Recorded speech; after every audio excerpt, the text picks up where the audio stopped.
Tracy Tree. It's good to see you again. My mom misses you.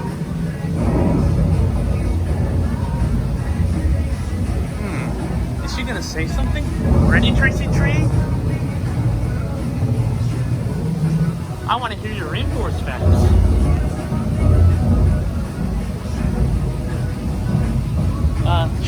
She'll start talking.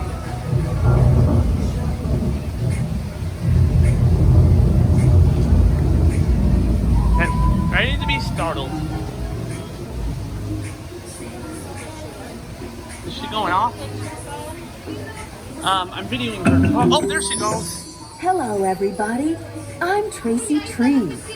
Rainforests are home to people, too. One of the best-known tribes in Africa is the Pygmies.